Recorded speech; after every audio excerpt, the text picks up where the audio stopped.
Olá pessoal, tudo bem? Sejam bem-vindos a mais uma videoaula, onde vamos resolver aqui agora a questão 3, certo? Essa questão 3 trata do seguinte, ó, considere o anel de cargas da figura ao lado com carga total mais Q, certo? Então esse é o que? É o nosso anel de cargas, ele tem raio R, carga mais Q. Desenhe o campo DE gerado por um elemento de carga dQ no ponto P, certo? Então imagine um elemento de carga dQ que gera um campo DE no ponto P, certo? Letra B, agora desenhe o campo DE' gerado por um elemento de carga dQ' simétrico ao elemento, ao elemento dQ, certo? Letra C, desenhe o vetor resultante na soma de DE com DE' e justifique por que as componentes horizontais irão se cancelar, mantendo apenas uma resultante vertical para cima, certo? Letra D, calcule o módulo do campo total resultante sobre o ponto P em termos de K, R, Q e H apenas. E letra E, escreva o vetor campo elétrico em termos do vetor unitário J, que aponta na direção e sentido do eixo Y. Beleza? Então, gente, esse problema é um problema que a gente vai começar resolvendo aqui, desenhando os campos gerados por elementos de cargas, certo? Então vamos lá. Letra A, ele quer saber, né, o campo gerado aqui no ponto P, que está exatamente aqui alinhado com o centro do anel, certo? Um anel de raio R, certo? E de carga total mais Q. Então eu vou imaginar um elemento, por exemplo, compreendido nessa região aqui, ó, que eu vou ter um dQ,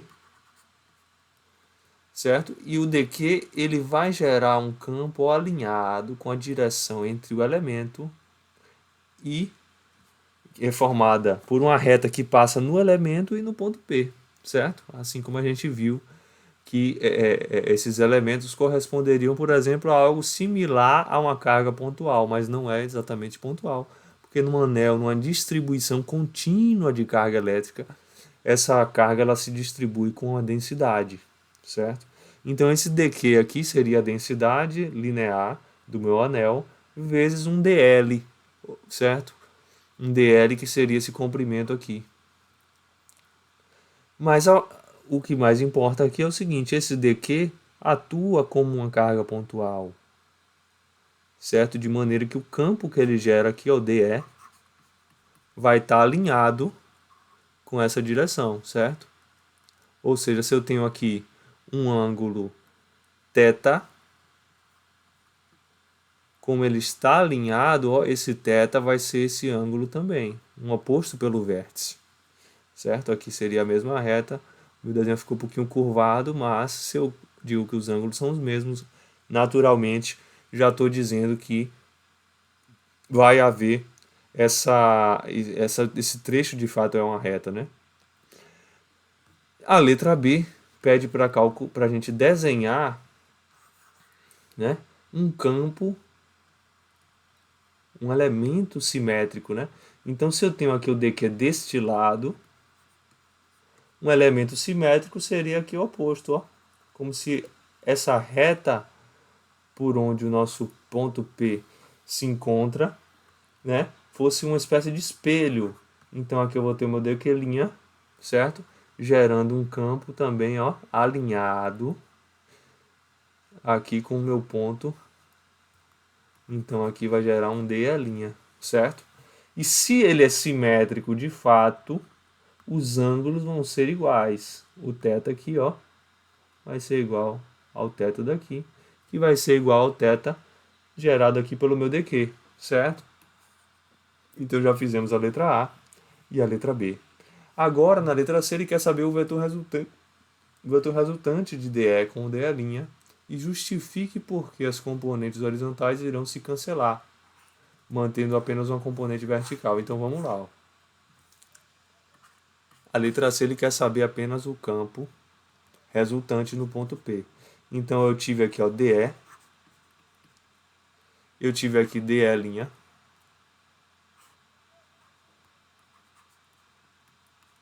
certo?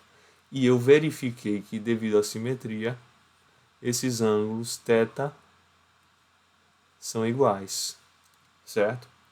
O que significa isso? Significa que como eles são simétricos, o meu DE ele vai ter uma componente aqui, ó, DEx. O meu DE' vai ter uma componente aqui também, ó, DE', certo? E ambos vão gerar aqui componentes y, certo? Eu vou ter duas componentes y aqui. Uma vai ser a DE' y e a outra vai ser a DE y, certo? Ou seja, no ponto P aqui eu vou ter uma resultante, ó, vertical para cima, devido ao cancelamento dessas componentes horizontais, certo? E por que elas se cancelam? Por conta da simetria, né? Aqui seria o nosso campo resultante, DE resultante, certo? E essa simetria faz com que, como os ângulos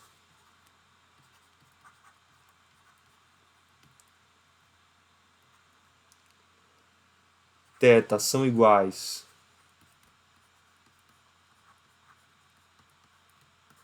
para DE e DE',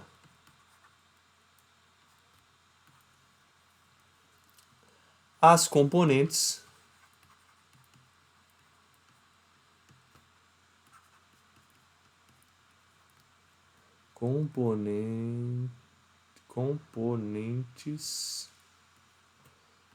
DX e DX' são iguais em módulo, certo? Como os ângulos são iguais para DE e DE', as componentes DX e DX' têm o mesmo módulo,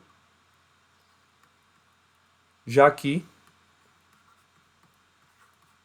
além do ângulo, a distância, né, R entre o meu DQ e o ponto P é a mesma distância entre o DQ' e o ponto P também, certo? Então essa distância aqui, ó, R DQ P é igual a R DQ' P, certo? Se essa distância é igual a essa, significa que o campo, que é K dq sobre o R, né, ele vai ser igual em módulo, né, a esse campo aqui, que vai ser K dq' R', certo? Onde o R' é R dq' TP, certo? Então, como as distâncias e os ângulos são iguais, eu garanto que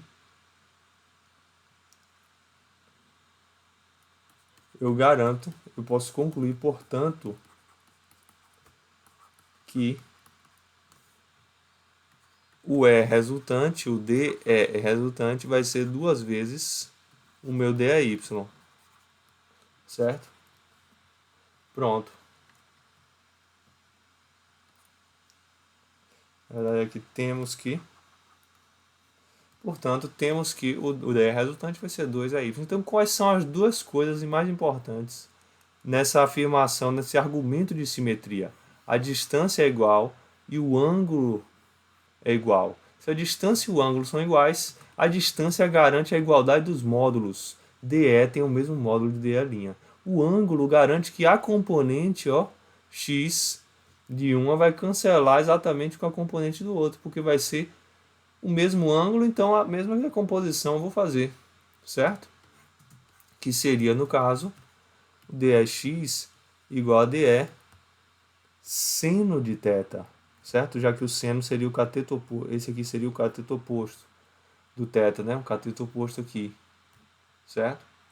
Então, DEx é DE seno de θ, E dx' vai ser também dE seno de θ. dE', né, que vai ser igual, né, devido às distâncias serem iguais e as cargas também simétricas, a densidade é constante do meu anel, né? Ele é um anel uniformemente carregado, né? A questão ela nem ressalta esse ponto no enunciado suficientemente bem, mas é razoável a gente assumir que a distribuição ela que está aqui uniforme, certo? Então, se a distribuição é uniforme, a distância e os ângulos são iguais, eu tenho certeza que pela simetria vai cancelar essas componentes x, vai sobrar só duas componentes y para cima. Ou melhor, só vai sobrar as componentes y. Então, quando eu for calcular o campo resultante aqui, ó, é só eu somar a contribuição de cada elemento no eixo como componente y, certo? Então, a nossa próximo item aqui, ó, D, já fizemos a letra A, B, C, vamos para a letra D, ó. Calcule o módulo do campo total resultante sobre o ponto P em termos de K, R, Q e H apenas, certo? Então vamos fazer isso. Vamos fazer isso aqui agora. Beleza? Para a gente calcular esse módulo, eu vou ter que somar a contribuição, ó, y de cada elemento, certo? Então, o meu campo resultante, ele vai ser a integral de quem? Do meu D a y, ao longo de todo o anel, certo? Já que as componentes x vão ser canceladas, né?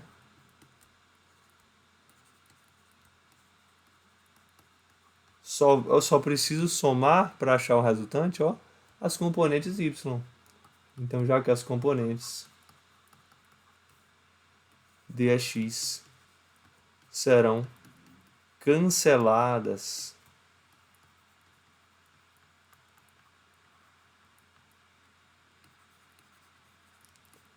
por simetria. Simetria é essa que a gente já argumentou no item anterior, certo? Então, gente, basicamente é isso. Vamos fazer a integral de d a y. E quem é d a y? É dE, né? d a y vai ser, ó, vou até botar numa cor diferente. d a y vai ser dE, né? dy, que é essa componente daqui, né? Esse aqui é o dy, vai ser igual a o quê? Vou fazer um desenho aqui embaixo para ficar mais claro. Eu tenho meu dE, aqui é o eixo y, meu ângulo θ, certo? dE, a componente dEy, ela está aqui, ó. E a minha componente x estaria aqui, mas eu vou preferir desenhar ela aqui, ó, para completar já o meu triângulo retângulo, dx. Certo? Então, o que, é que vai acontecer? Seno de θ é cateto oposto sobre hipotenusa. Então, é dx sobre dE. Mas o dx vai ser cancelado por simetria, então eu não quero seno. Eu vou querer o cosseno de θ. O cosseno de θ é o cateto adjacente, é o dy. Certo? Sobre a hipotenusa, dE. Portanto, dy vai ser dE cosseno de θ, certo? Então, vamos fazer essa integral, ó. Campo resultante vai ser, em módulo, né, a integral de dE y ao longo de todo o anel. Lembrando, quando eu tenho uma distribuição contínua de carga sobre algum objeto, né, eu vou integrar, sempre o meu domínio de integração vai ser o próprio objeto, certo? Eu vou somar cada contribuição de cada elemento de carga do meu objeto. Então isso aqui vai ficar, ó, a integral de dE cosseno de θ. Certo? Maravilha! Ao longo de todo o anel. E quem é o dE? É o campo gerado pelo meu elemento de carga, K dQ sobre R ao quadrado. E vai ter o cosseno de θ aqui.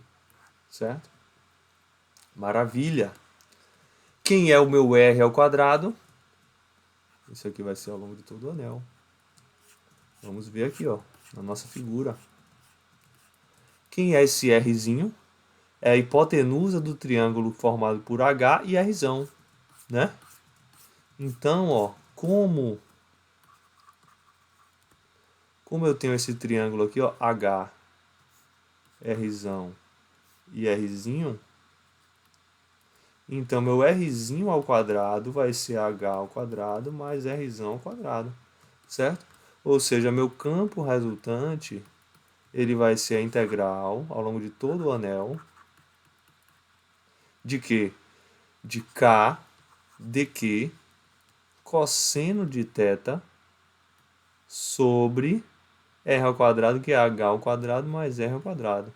Agora veja só o que a gente está obtendo. K é uma constante, sai da integral. Certo? K sai da integral. dQ, em princípio, não é constante, né? Vai variar a minha carga ali conforme eu for andando no meu... Vai variar a posição do meu elemento de carga, né? Então, em princípio, eu não posso considerar como constante. H e R ao quadrado são constantes, né? Independente do elemento de carga que eu pegar, H e R vão ser valores fixos. Afinal, H é a distância do centro do anel até o ponto P, que eu quero calcular o campo, e R é o raio do anel. Então, eles são constantes também. Podem sair da integral, certo? O cosseno de θ é um ângulo que é constante também. Veja só. Se eu venho aqui e analiso, ó, esse elemento, quando eu analisar, o cosseno dele vai ser quem? O cosseno vai ser exatamente, né, o cateto adjacente H sobre Rzinho, certo? Se eu pegar esse ponto aqui, a distância também vai ser Rzinho, tridimensionalmente, né? Ou melhor, a tangente de θ é cateto oposto sobre adjacente. Se a tangente de θ é constante, então θ é constante. Já que R e H são constantes, a tangente de θ vão ser constantes. Então, portanto, meu ângulo θ ele não varia aqui, ó, ao longo desse anel. É um anel circular, vai ser simétrico. Todos esses pontos vão ter uma mesma distância Rzinho ali do ponto P. Certo? Então, vou poder tirar essa parte aqui da integral e o cosseno também vai poder sair. Ou seja, ficou a integral de... Ficou, na verdade, K cosseno de θ sobre H ao quadrado mais R ao quadrado. E a integral no anel de dQ. Certo? A integral de dQ é a carga toda Q do meu anel, certo? Olha só, então, vejam o que a gente está obtendo. O campo resultante, ele é K cosseno de θ sobre H ao quadrado mais R ao quadrado, vezes a minha carga, certo? Maravilha. Só que a questão, ela pede para a gente escrever, ó, o campo em termos apenas de K, R, Q e H apenas. Então, não posso deixar o cosseno de θ em aberto. Eu tenho que calcular esse cosseno de θ, que é cateto adjacente sobre hipotenusa, que é o R. Então, vai ficar H sobre R. Então, vai ficar o K, Q, vezes o cosseno de θ, que é H sobre Rzinho, tudo dividido por H ao quadrado, mais Rzão ao quadrado. E quem é Rzinho? Rzinho é a hipotenusa, que a gente já calculou aqui, ó. Rzinho é a raiz disso aqui, ó. De H ao quadrado mais R ao quadrado. Certo?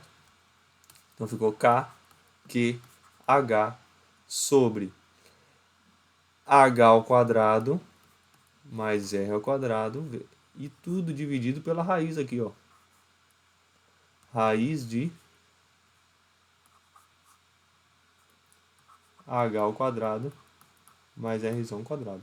Se eu tenho a raiz multiplicado por um valor sem a raiz, esse valor sem a raiz é como se fosse a raiz ao quadrado. Concordam? Certo?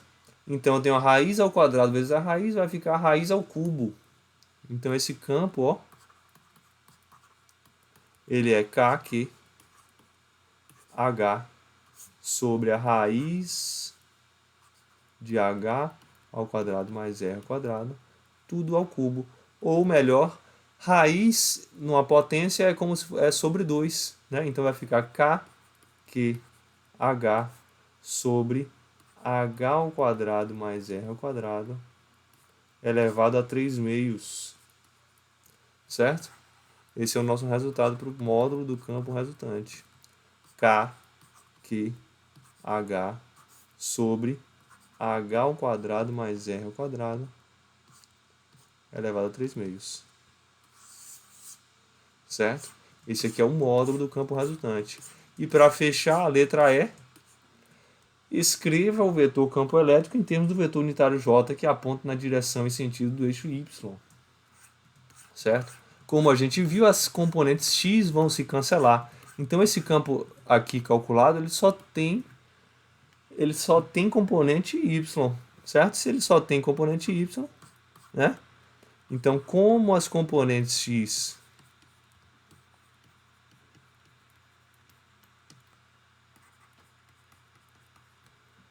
X de DE se cancelam,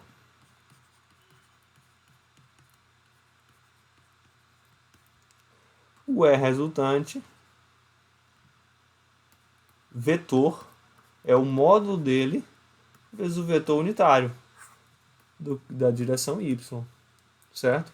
Significa que meu campo resultante vai ser K, Q, H sobre H ao quadrado mais R ao quadrado elevado a 3 meios vezes o vetor unitário J. Beleza? Já que não tem componente X, porque as componentes do DS se cancelam, sempre aos pares, né? Então, vai sobrar apenas a componente Y, certo? Fechamos aqui a nossa questão 3. Muito obrigado pela atenção de vocês, pessoal, e até o próximo vídeo com a próxima questão.